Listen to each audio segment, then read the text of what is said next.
Hey guys, get excited because in this video, I'm gonna be covering a highly requested topic, and that is my top 3 cleansing bars that you can use on your face and your body. You know I love efficiency.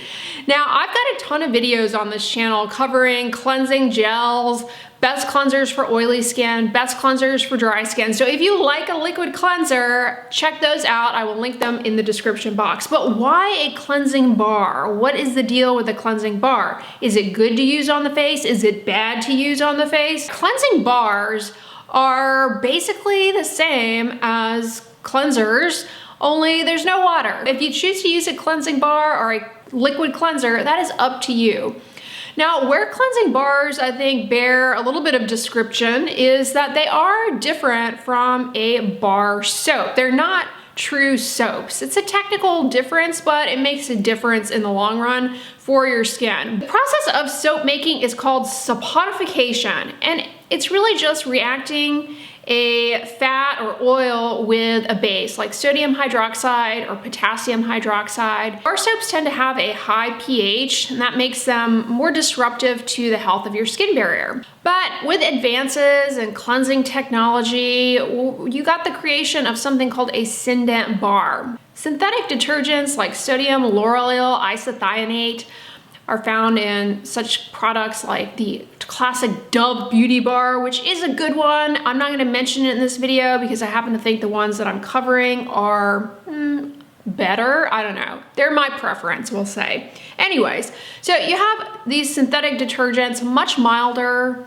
and overall, these types of cleansing bars are fine to use to remove dirt, oil, makeup, sebum, to cleanse the face, as well as the body. Why bother with a cleansing bar? Is it better than using a cleanser? It's not better. It's not any more effective. It's just a different form of those synthetic detergents. An advantage of cleansing bars, I would say, over liquid cleansers is that there's no water. And because there's no water, it requires little to no preservatives.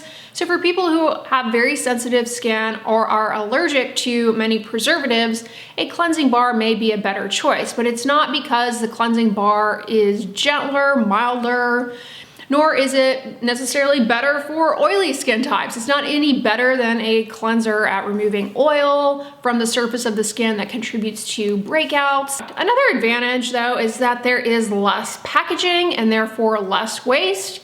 And cleansing bars may be easier to travel with. You don't have to dispense them into a TSA friendly tube. A lot of you guys out there prefer cleansing bars. Now, this is the first one I'm gonna chat with you guys about. It is a Korean brand, which I've mentioned on here before, Beauty of Joseon. As a side note, I really like everything I've tried from this brand.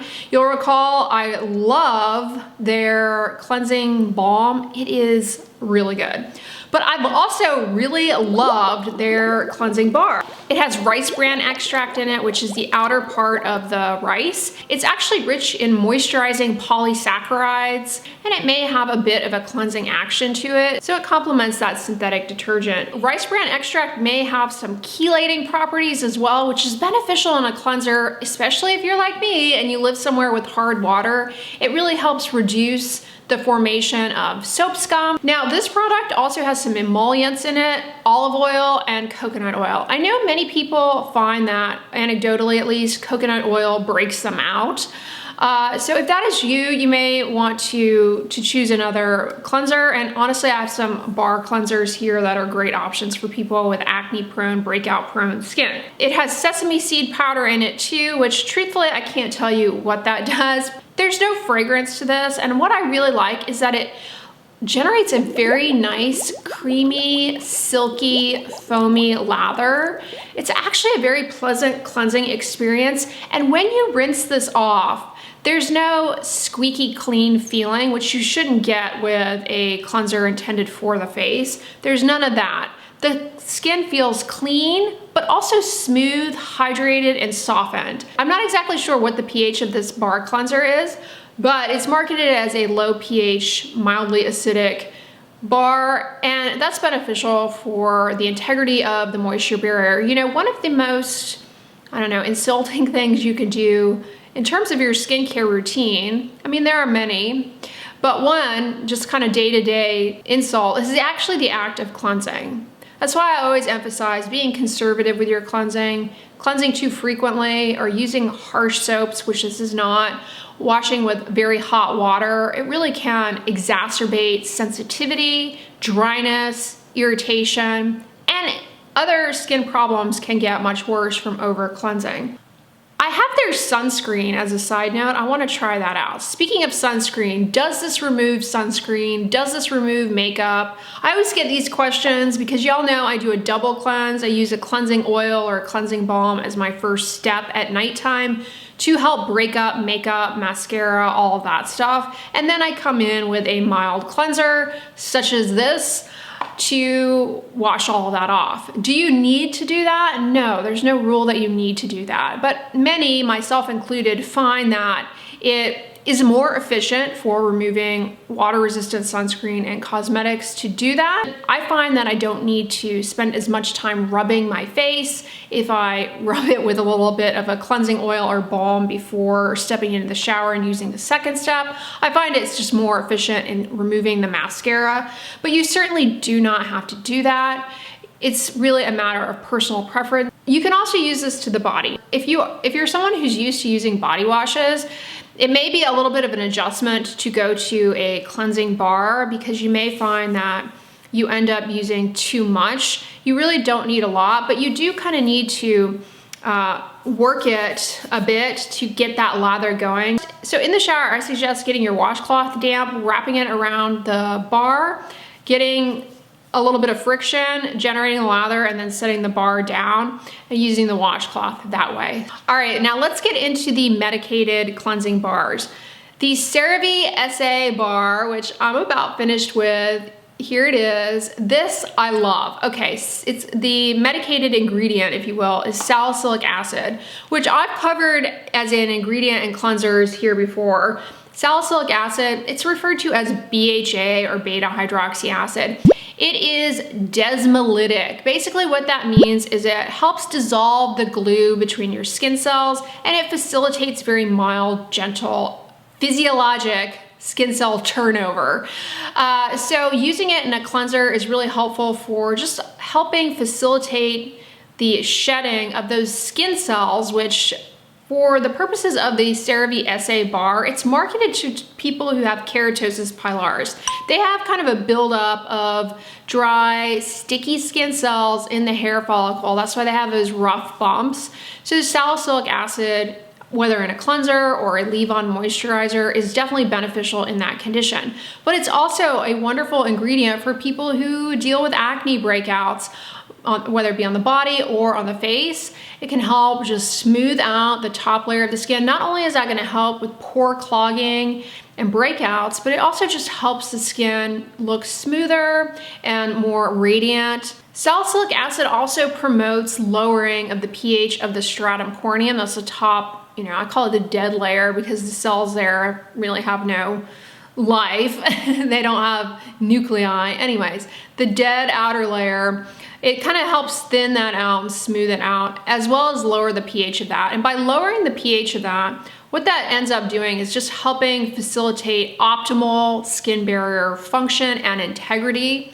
It also will help if you use a salicylic acid cleanser because of that pH lowering aspect of things. Once you rinse the cleanser off, if you then go to apply products like, for example, a vitamin C serum, in theory, they will penetrate a little bit better than had you not used an acidic cleanser. It just kind of helps address barrier needs as well as potentially optimize the skin barrier for uptake of subsequent active ingredients. All right, so salicylic acid in a cleansing bar like this, it's gonna be beneficial not only for breakouts and for keratosis pilaris, but if you deal with hyperpigmentation, salicylic acid, it's anti-inflammatory, and by helping with skin cell shedding of the top layer, it just kind of helps accelerate the rate of clearance of hyperpigmentation that may be up high in the epidermis. It's anti-inflammatory, and it also can help if you deal with seborrheic dermatitis, because not only is it anti-inflammatory, but a lot of what happens in seborrheic dermatitis is you have kind of inefficient turnover of the skin cells. They kind of look heaped up. It's called mounds of parakeratosis. That's the pathology term for what's going on. Salicylic acid kind of helps smooth that out, and the anti-inflammatory effects really help in minimizing the redness that goes along with seborrheic dermatitis. A lot of people get seborrheic dermatitis like in their brows, around the nose, and honestly anywhere where you have hair though, you can get seborrheic dermatitis. A lot of people don't realize that. You can get it in the armpits. On the chest, with chest hair, you can have seborrheic dermatitis. So salicylic acid, I mean, it's a good ingredient for that as well. All right, and last but not least, should come as no surprise to those of you out there, speaking of seborrheic dermatitis, if you've watched any of my seborrheic dermatitis content, this one you should come to expect, and that is the Vanicream Z-bar. It has zinc pyrithione in it, which is a wonderful ingredient. It has been used in dermatology for over 50 years, largely for the treatment of seborrheic dermatitis, aka dandruff. But again, that condition also can pop up on the face and body sites where you have hair, armpits, groin area, chest, etc. So zinc pyrithione is a really safe ingredient. I do get questions about the safety of zinc pyrithione, and it has been used in dermatology and sold over the counter for over 50 years. It's very safe. Its safety and efficacy has been confirmed and established time and time again. Now, it works as a broad spectrum antimicrobial, and it helps to minimize the burden of yeast on the surface of the skin, specifically the yeast that plays a role in dandruff, seborrheic dermatitis, malassezia, otherwise known as pityrosporum yeast. A lot of people just get kind of overly comfortable pityrosporum on their skin, and the immune system has an abnormal response to that, leading to inflammation, and that can lead to flares of seborrheic dermatitis. Also is responsible for a condition on the body called tinea versicolor. You get little discolored patches that are flaky, and then as they're healing, they turn white. Using a zinc pyrithione shampoo or bar cleanser like the Vanicream Z-bar can really help control that condition. It tends to come and go and is often worse in sweaty environments, sweaty conditions. If you stay in sweaty clothes, like you are really active and you work out, that condition can flare. So using a zinc pyrithione based cleanser or cleansing bar can certainly help with that condition. So the nice thing about zinc pyrithione as an ingredient is it disperses on the surface of the skin from a cleanser. And it does that, and it kind of affords a controlled release of the zinc pyrithione to help really provide long-lasting antimicrobial control. So the main thing that we're targeting with it in dandruff is that yeast, but it also hits other microbes. It targets gram-positive and gram-negative bacteria, and bacteria don't become resistant to it, which is another benefit of using it in your skincare products. You don't have to worry about creating a resistant organism. So the particles of zinc pyrithione, they are retained on the surface of the skin, and they actually get down into the hair follicle as well, which is the site of seborrheic dermatitis. Now, zinc pyrithione, it's also going to be helpful for acne because it can help with minimizing the effects of Cutibacterium acne, the causative bacteria. It's helpful for people who deal with atopic dermatitis, otherwise known as eczema, as well as psoriasis, because it has an anti-inflammatory and anti-proliferative effect. So all of these things about zinc pyrithione make it a really useful ingredient. Zinc is beneficial as well. The zinc part of the zinc pyrithione, zinc is anti-inflammatory and has actually been shown to reduce the irritancy that comes about from cleansing. So it's beneficial for a variety of skin conditions beyond just dandruff and seborrheic dermatitis. It's beneficial for acne, rosacea, psoriasis, because it is anti-inflammatory. The other condition that definitely benefits from using a zinc pyrithione cleanser, whether it be a bar cleanser or a shampoo, is people who deal with hidradenitis suppurativa, which I've got videos on if that is you. But that condition is made much worse by the bacteria and things that reside on the surface of the skin. That's why in my hidradenitis suppurativa videos, I think I mentioned using antimicrobial cleansers to like the armpits to reduce breakouts of those painful boils that form sinus tracts that drain. Now, zinc pyrithione can likewise be used in that fashion. It really is beneficial for a lot of people who deal with hidradenitis suppurativa, not only because it's anti-inflammatory, but because it is antimicrobial, and it provides that sustained sort of release of zinc pyrithione on the surface of the skin. So the Vanicream Z-bar is a go-to because the alternatives, I've never seen a zinc pyrithione body wash, but the alternatives, which you can use in the same fashion, are gonna be an anti-dandruff shampoo. But the bar soap is much gentler, in my opinion, and experience using it and recommending it. Much gentler, especially for using on the face, than like a shampoo. You certainly can use a shampoo in that fashion, and I have recommended it that way before. The Vanicream Z-bar is free of fragrance. The other nice thing about the Vanicream Z-bar is that it doesn't have, like I said earlier, there's no need for the preservatives that you need in a liquid. And I have noticed that many, although not all, anti-dandruff shampoos with zinc pyrithione, namely Head and Shoulders, I'll just single out Head and Shoulders, they use the preservative methyl isothiazolinone, which many people are allergic to. And so, you know, using this, if it's to the body, is a nice alternative. Vanicream, as a side note, they make a zinc pyrithione dandruff shampoo as well. So if you're allergic to that preservative, you know, this I wouldn't suggest using to your hair because it will leave the hair very unmanageable to use a cleansing bar in the hair and the scalp. But they do make a shampoo. Anyways, I digress. Great product, no fragrance.